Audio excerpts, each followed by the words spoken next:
Howdy, y'all. It's Curious Raven on this beautiful Tuesday morning, back with some more ghost stories. Number 1. When I was in 7th grade, I didn't believe in ghosts. So I did an experiment to see what would happen, and I regret it to this day. So to start off this traumatizing story, one night I decided to search up rituals to do so I can see if I could have some kind of an experience. I don't remember the exact ritual I did, but I remember all lights must be off that is visible, and it must be dark outside. Then I did it, and immediately after I finished, I began disrespecting whatever may be out there. You aren't real. Show yourself. Don't be a little pussy, and do something, bitch.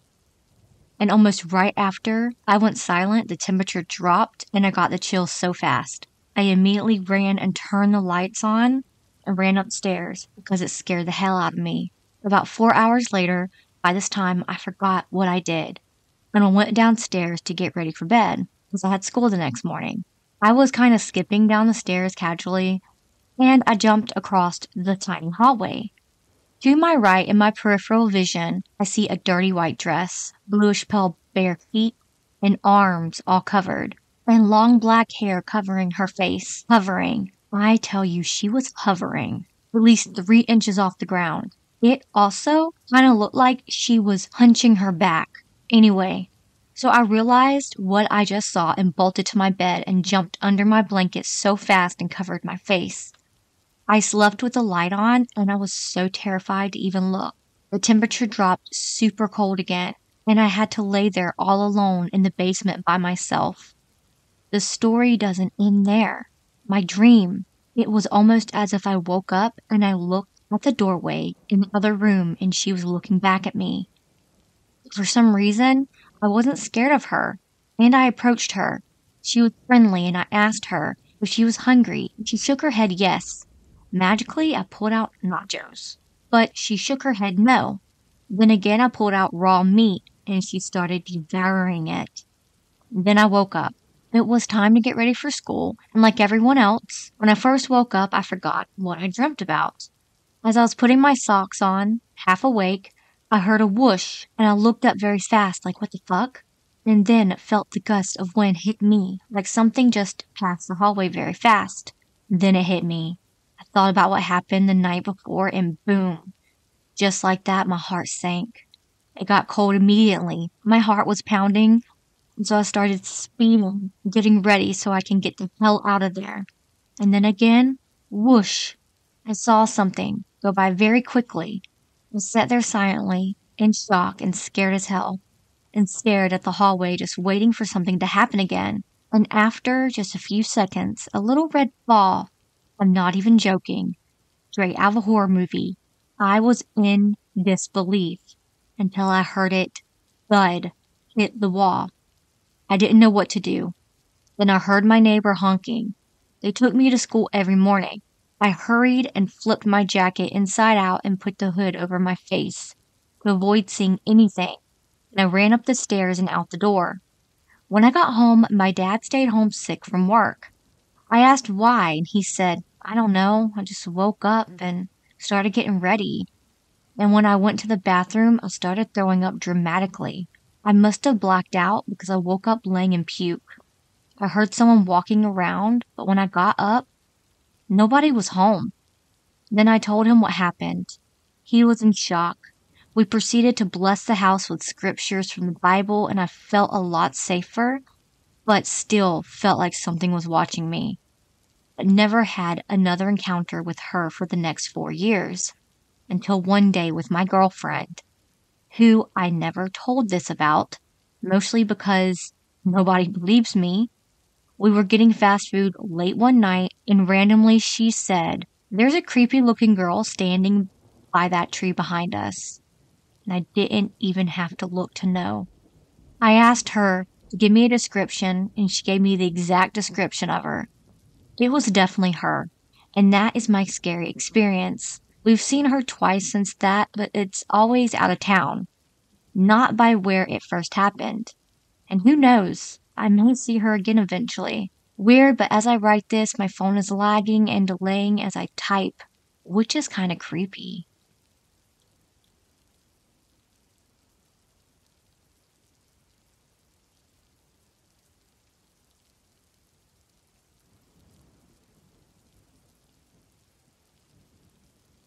Number 2. I was spending the summer with my dad after I finished kindergarten before starting first grade. We lived in a double-wide trailer out in the sticks on a gravel back road, type of area where you had some woods to play in or head across the street, either recently harvest cornfield to play kickball or tag or some other childhood game. My dad and I lived with my dad's brother and his wife, as well as their 2 daughters. My cousins were a little older than me, about 4 years or so. We decided to play hide and seek one evening in the woods behind the trailer. So many spots to hide. Laying down behind a fallen tree, ducking in a riverbed. Heck, if you was real crafty, you could pick a tree and climb it till you could see the whole area. We're on like around 3 when my cousin said, "Is that an abandoned trailer?" When we all regrouped, and me and her sister both shot glances in the direction of her stare, and sure enough, there was. But it didn't look that old. Just had the standard moss on the sides and dirt built up you'd expect a trailer in the woods to have. We sat there and stared at it for a second until my eldest piped up again and said, "You guys want to check it out?" To which me and her sister, both young and eager to venture and rebel, quickly said yes. We get up right next to it, and we can see through the kitchen window, and it is definitely abandoned. But it was weird. Everything is so dusty and disorganized, but no rashed or ransacked, just kind of like an unorganized clutter. We got to the front door, and oddly enough, it was unlocked, so we get inside, and the amount of dust in the air is so thick you can feel it when you breathe, like trying to breathe through a t-shirt. We get to looking around, and there's so much cool stuff. An antique rotary phone, engraved wooden cooking utensils, old glass maple syrup decanters, etc. This place was like it was preserved in the 50s to 60s. We made our way back to the master bedroom, and it was so eerie. An old freshly made bed with a heavy-duty wooden frame, a vanity with the various perfumes and makeup items, even a small jewelry box, one of the ones with a ballerina in it.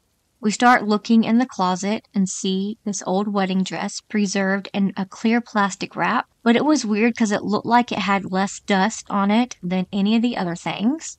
That's when a cold chill ran straight up my back and made every hair stand up. I turned to my cousins and said, "I think we should leave now." And they agreed, but my oldest cousin grabbed the jewelry box and said, "Finders keepers," and took off with it. I wasn't going to fight her about it, and because I was younger and smaller, I really just wanted to get out of there.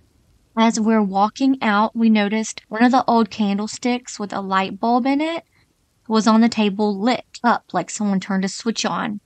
But there's no way this place has electricity. We immediately were all spooked and run out the door. As we're running away, we look back through the kitchen window again, and we all see it. What looked like a silhouette of a very frail old lady with visibly frizzy hair, but it was so dark, no features could be seen. My cousin still has a jewelry box to this day, and it still freaks me out. That's the end of this one. Please let me know what you think, and as always, I'll update you soon on another one of my paranormal encounters. I look forward to hearing all of yours as well.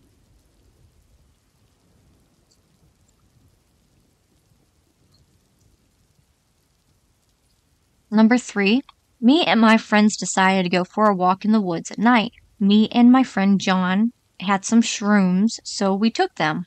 My other 2 friends did not take shrooms. 2 of us were on shrooms, 2 of us were not. It was in the woods of Massachusetts. It was during the beginning of spring, so there was a little bit of snow in the woods. We took a known path through the woods and eventually came to a river. The river led off a known path into the woods, so we followed the river into the woods off the path. We go to the decent spot to light a fire by the river and play some music with some portable speakers. We played band Tool song Intention. So we kept feeding the fire while smoking some cigarettes and listening to the music. Then the most insane thing happened. We all experienced the same thing. The two that were on shrooms and the two that were stone cold sober. So our experience can't be chalked up. You were tripping on shrooms, nothing happened. As we were watching the fire, we noticed a thick fog starting to come out of literally nowhere. It started off as a thin fog and then got thicker and thicker to a point we could not see 5 feet in front of us. Then a gust of wind came out of nowhere that consistently picked up with speed. While the gust wind was happening, a voice came with the wind. While the voice grew in volume, the wind got stronger. The wind matched the voice perfectly. It seemed like the voice was causing the wind. The voice didn't say anything specific. It just sounded like a Native American's deep guttural chant, kind of like a monk meditating and saying, Om. And as the voice grew and the wind grew with it, the voice sounded more and more angry. Then I shit you not, the ground just opened up in front of us and swallowed our fire. Like the earth just ate our freaking fire. Then the voice stopped along with the wind, and the fog slowly dissipated. After everything stopped, we all decided to get the hell out of there, so we ran back to the path and made our way out of the woods. We all still keep in contact and always bring it up now and then. John is my current roommate, and it happened probably about 15 years ago, and we still don't know what to make of it. Anyone got any theories? I'd love to hear them.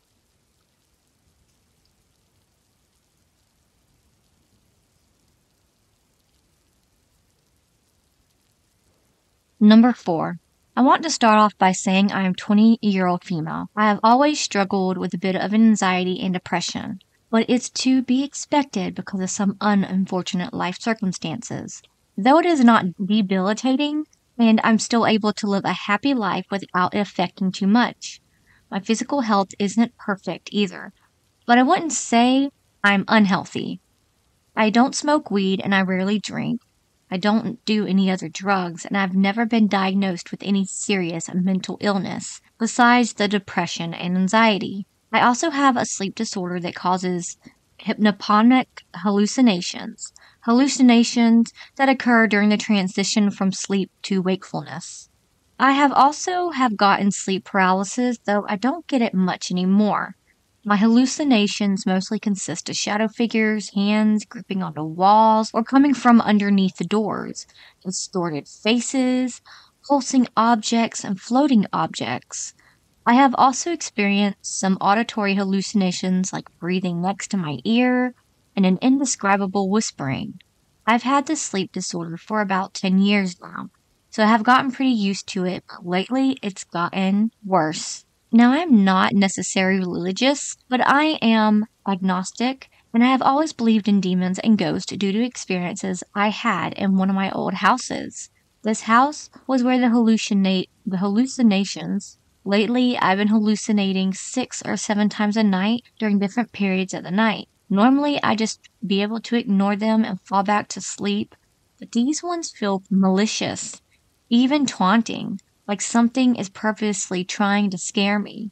I won't go into super detail about each and every hallucination I have had recently, but I will go into detail about last night's, because I had an hallucination that I have never had before. I got in bed around 1 a.m. last night and attempted to fall asleep. As soon as I shut my eyes, I started to feel anxious, but though I was in a good mood right before going to bed, I felt like there was a presence or something that I ignored as usual because I felt like it was just overthinking. Some time went by until I started to fall asleep. Before I could fully fall asleep, my eyes opened extremely quick and wide and my heart started racing. Felt like I couldn't breathe for a while, like there was a pressure pushing down on my chest. No, this was not a sleep paralysis. I could move, and I was able to close my eyes and try to fall back to sleep. But the same thing happens again. I am startled awake with a racing heartbeat, and everything looks red. except this time the red is much more vibrant. This happens about 6 to 7 times throughout the course of an hour, maybe 2. Each time the red becomes more and more vibrant until it looks like I'm looking through red-tinted sunglasses. I forgot to mention this, but I sleep with a light on, not super bright, bright enough to see everything into my room. I've slept with the light on since I started hallucinating. I couldn't take it anymore and ended up sleeping in the living room because I was so scared and I was getting no sleep. It stopped once I moved onto the couch. I find these hallucinations weird because it's more scarier than the figures and faces I've seen in the past.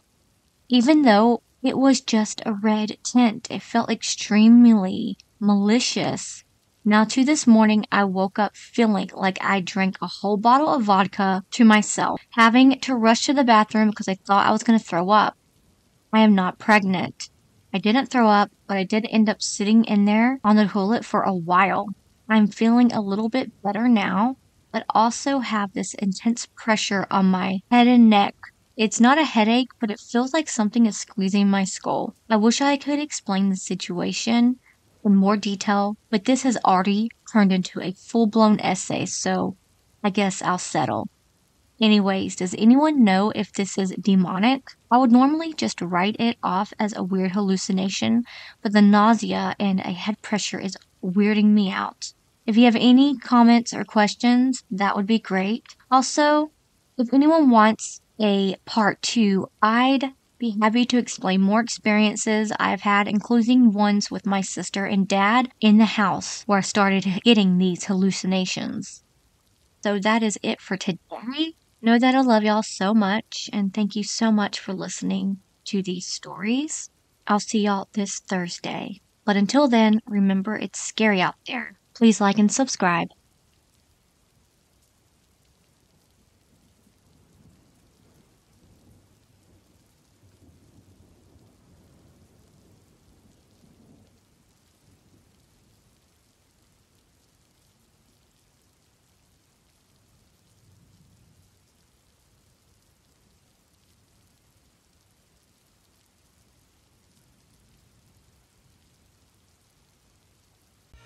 I live inside my own world of make-believe.